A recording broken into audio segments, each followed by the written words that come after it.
You are 8 years old, and your mother is braiding your hair for the last time. Her fingers tremble as she weaves ribbons through your dark curls, and you don't understand why tears keep falling onto your shoulders. The dress she's helped you into is white silk, far more beautiful than anything you've ever worn, but it feels heavy against your small frame. Through the window, you can see men on horseback approaching your village, their banners snapping in the morning wind. Your father won't meet your eyes as he counts the silver coins they've placed on the wooden table. The metal catches the sunlight streaming through the doorway, each piece representing another year of your childhood that's about to be stolen away. You hear words like alliance and bloodline and honor, but all you understand is that today everything changes forever. The man they say you will marry stands beside his horse, adjusting his sword belt. He has grey in his beard and lines around his eyes that speak of decades you haven't lived. When he looks at you, his gaze is calculating, measuring your worth like a merchant evaluating livestock. You want to run to your mother's arms, but the adults around you speak of duty and destiny as if these words could somehow make this nightmare acceptable. This was reality for countless girls throughout history, children whose lives were bargained away before they could even understand what marriage meant.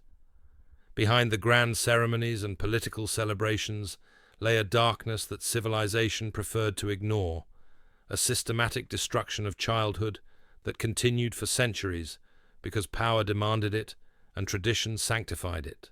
Before diving into these forgotten stories of survival and suffering, if you enjoy learning about the hidden truths of history, consider hitting that like button and subscribing for more content like this.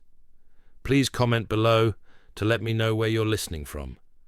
I find it incredible that we're exploring these ancient stories together from different parts of the world, connected across time and space by our shared curiosity about the past. The practice of child marriage wasn't an accident of history or a quirk of primitive societies. It was a calculated system designed to consolidate power, secure political alliances, and transfer property through human beings who had no voice in their own fate. From ancient Rome to medieval Europe, from imperial China to colonial America, girls as young as 7 were promised to men who could be their grandfathers, their bodies and futures traded like commodities in deals that shaped the destiny of nations. What makes these marriages particularly horrifying isn't just the age gap, though that alone should shock our modern sensibilities. It's the complete erasure of childhood, the transformation of little girls into political pawns whose value was measured entirely by their ability to produce heirs and cement alliances. These weren't love stories gone wrong. They were systematic abuse disguised as social necessity. Consider the world of medieval Europe, where noble families treated their daughters like living contracts waiting to be signed. A girl born into aristocracy knew from her earliest memories that she existed primarily to be married off when it suited her family's ambitions. The lucky ones might reach 12 or 13 before their wedding day. The unlucky ones found themselves betrothed in infancy, their entire lives mapped out before they could speak their first words. Margaret Beaufort, mother of the future King Henry VII of England, was married for the first time at age 6. 6 years old. Think about that for a moment. While modern 6-year-olds are learning to read and losing their baby teeth, Margaret was already someone's wife, her childhood sacrificed on the altar of political necessity. Her husband, John de la Pole, was in his 20s, a grown man taking a child as his bride in ceremonies that everyone pretended were normal and proper. But Margaret's story gets worse. When that marriage was annulled for political reasons, she was immediately betrothed again, this time to Edmund Tudor, Earl of Richmond. She was 12 when they consummated the marriage. 12. A child who should have been playing with dolls was instead expected to fulfill the duties of a medieval wife, including producing the male heirs that would secure her husband's political position. The pregnancy that followed nearly killed her. Medieval medicine had no understanding of how dangerous childbirth was for girls whose bodies weren't fully developed. Margaret's pelvis was too small, her frame too delicate for the ordeal that adult politics had forced upon her. She survived the birth of her son Henry, but the trauma was so severe that she never had another child, despite multiple subsequent marriages. Imagine the psychological impact on a girl like Margaret.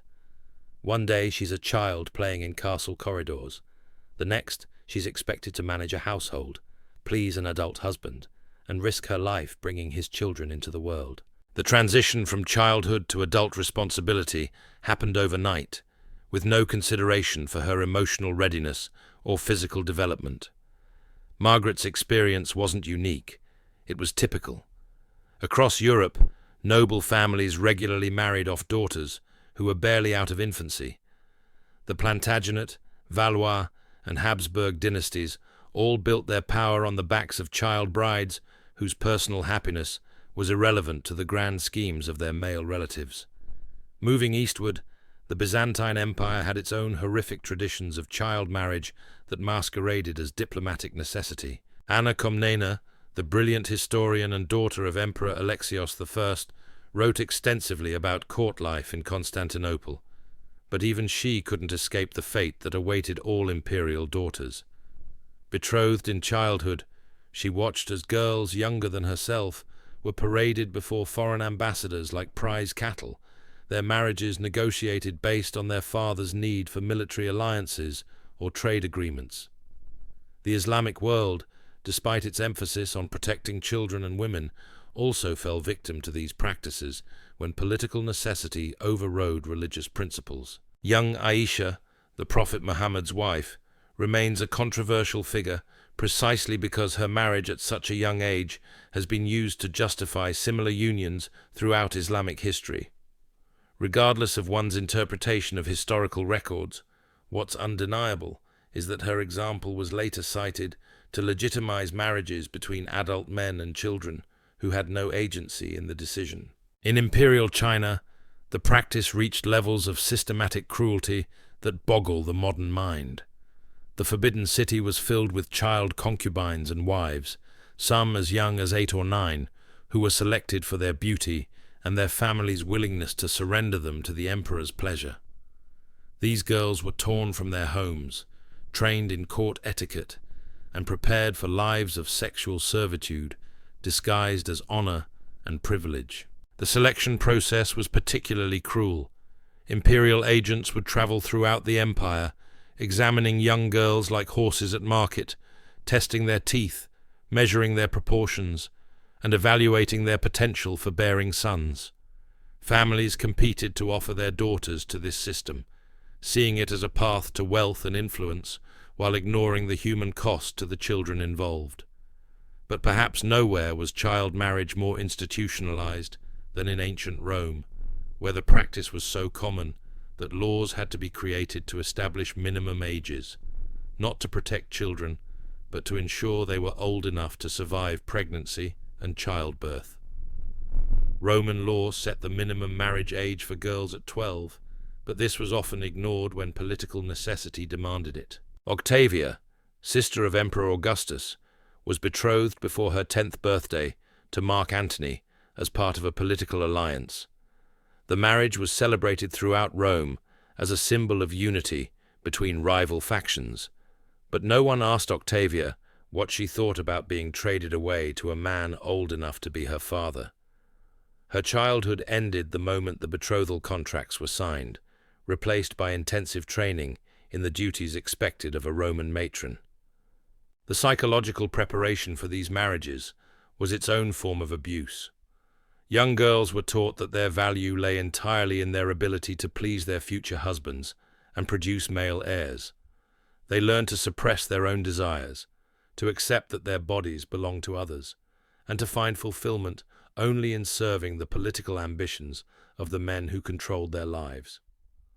What makes these historical accounts so disturbing isn't just the individual suffering, though that alone is heartbreaking, but the systematic nature of the abuse. This wasn't a few isolated cases of predatory behavior. It was an entire civilization built on the premise that children could be traded like property when it served adult interests. The same societies that produced magnificent art, Groundbreaking philosophy and innovative technologies also normalized the sexual exploitation of children when it advanced political goals. The justifications used to defend these practices reveal how deeply embedded they were in the social fabric of ancient and medieval civilizations. Religious authorities blessed these unions, calling them sacred bonds, ordained by divine will. Legal scholars wrote elaborate treatises explaining why child marriage was necessary for social stability. Philosophers who wrote movingly about justice and virtue saw nothing wrong with trading away the futures of little girls to secure temporary political advantages. The economic mechanisms that drove child marriage were as sophisticated as they were heartless. Marriage contracts weren't just romantic agreements, they were complex business deals involving dowries, land transfers, and trade concessions that could reshape entire regions. A 12-year-old girl represented not just herself, but the economic potential of her family's holdings, the strategic value of her bloodline, and the political connections that came with her hand in marriage. Consider how these transactions actually worked. When a powerful duke wanted to secure an alliance with a neighboring kingdom, he wouldn't negotiate directly with armies or treasuries. He would negotiate with daughters.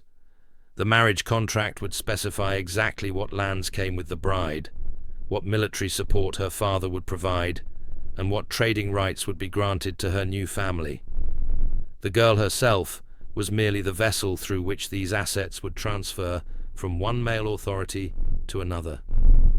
The dowry system made this commodification even more explicit. Families would begin calculating their daughter's marriage value from the moment they were born, setting aside gold, livestock, and property that would accompany the child to her new home. But this wasn't generosity, it was investment. The larger the dowry, the more prestigious the husband they could secure, and the more political influence they could gain through the alliance. Some families bankrupted themselves trying to secure advantageous marriages for their daughters. They would sell ancestral lands, borrow heavily from moneylenders, even mortgage their sons' inheritances to assemble dowries impressive enough to attract powerful suitors.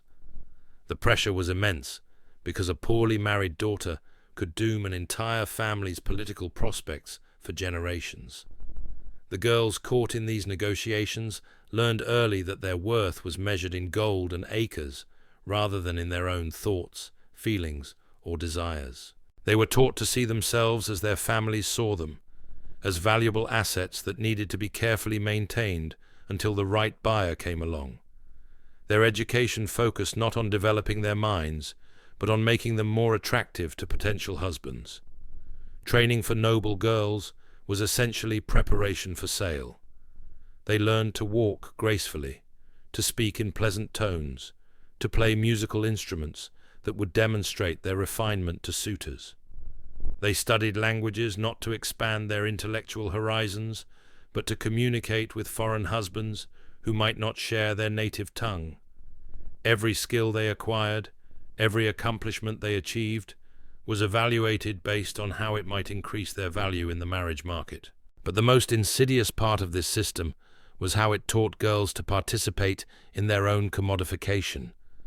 They learned to compete with each other for the attention of older men, to see other girls as rivals rather than allies, and to measure their self-worth by how impressive a husband they could attract. The system turned potential sisterhood into bitter competition, isolating girls from each other when they most needed solidarity and support. The wedding ceremonies themselves revealed the true nature of these transactions. While modern weddings focus on the love between two partners, medieval ceremonies emphasized the transfer of property and authority. The bride's father would literally hand her over to her new husband, symbolizing the movement of ownership from one man to another. The language used in these ceremonies was telling. Words like giving away and taking possession made it clear that the bride was object rather than subject in her own marriage. Religious authorities played a crucial role in legitimizing these practices. They developed elaborate theological justifications for why God approved of child marriage, creating scriptural interpretations that portrayed young wives as blessed rather than victimized. Church leaders who should have been protecting theirs of systematic abuse, using their spiritual innocence instead, became enable authority to silence doubts and crush resistance. The psychological conditioning began in infancy. Girls born into noble families were raised with the understanding that marriage was their destiny, their duty, and their only path to fulfillment. They were told stories of virtuous wives who found happiness through submission to their husbands, while cautionary tales warned of the terrible fates that awaited women who dared to resist their prescribed roles. This conditioning was so thorough that many girls internalized these beliefs completely. They genuinely believed that their highest calling was to serve male authority, that their bodies existed primarily to produce heirs, and that their own desires were selfish distractions from their sacred duty. The system didn't just control their actions, it colonized their minds, making them willing participants in their own subjugation. The wedding night represented the culmination of years of preparation and the beginning of a lifetime of service. For these young brides, it was often their first real understanding of what marriage actually meant. No amount of theoretical instruction could prepare a child for the reality of sharing a bed with a strange adult man who now had legal ownership of her body. The physical trauma was just the beginning. These children were expected to immediately begin producing heirs, with their success or failure in childbearing determining their value and treatment within their new households. A girl who produced male children quickly would find her position secure. One who failed to conceive, or who bore only daughters, might face rejection, abuse, or replacement. Court records from across medieval Europe document the human cost of these arrangements. Medical texts describe the injuries and complications that resulted from forcing children into adult roles before their bodies were ready.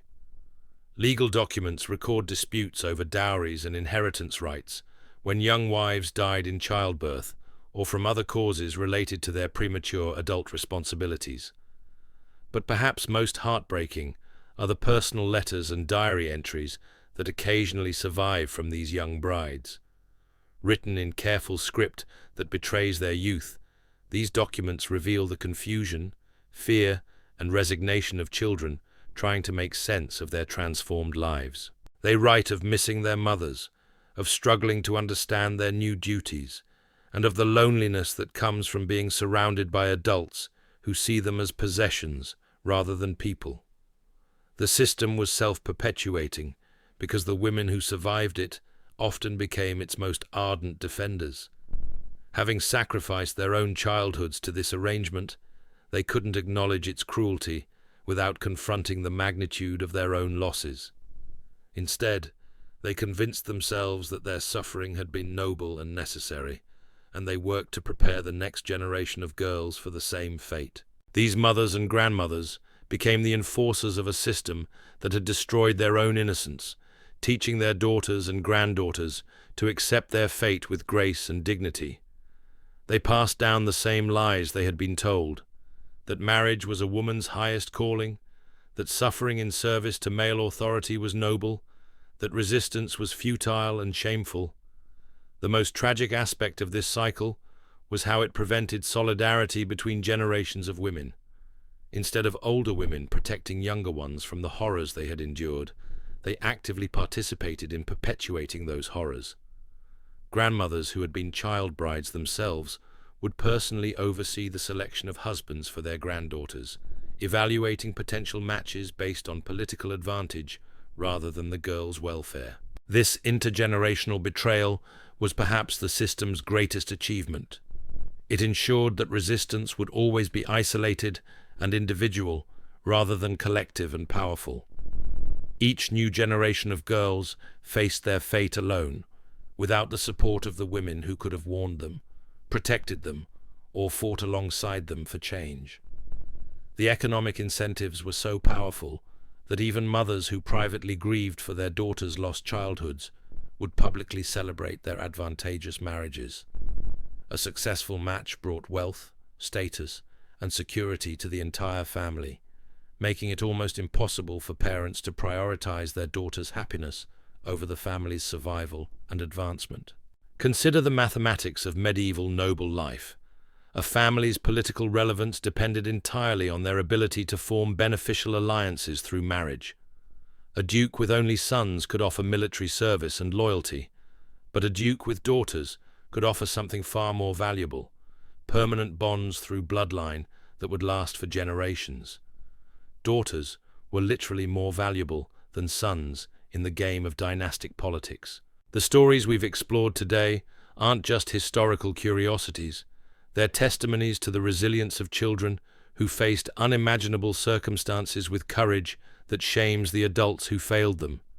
Margaret Beaufort, Octavia, and countless unnamed girls whose voices were silenced by time remind us that behind every political alliance, every dynastic marriage, every carefully negotiated treaty, stood a child whose dreams were sacrificed for someone else's ambition. These weren't different times with different morals. They were times when power mattered more than humanity, when tradition was used to justify the unjustifiable, when entire civilizations built their greatness on foundations of suffering that they refused to acknowledge.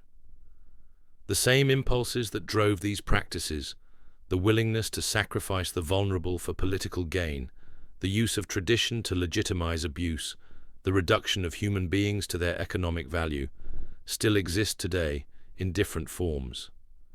We remember these girls not as victims frozen in history, but as individuals who deserved better than the world they inherited. Their stories echo across centuries, demanding that we recognize the true cost of systems that treat children as commodities, and that we remain vigilant against any ideology that would sacrifice the innocent for the convenience of the powerful. In honoring their memory, we commit to building a world where no child's future is bargained away before they're old enough to understand what they're losing, where childhood is protected, not traded, and where every person's worth is measured by their humanity rather than their utility to others.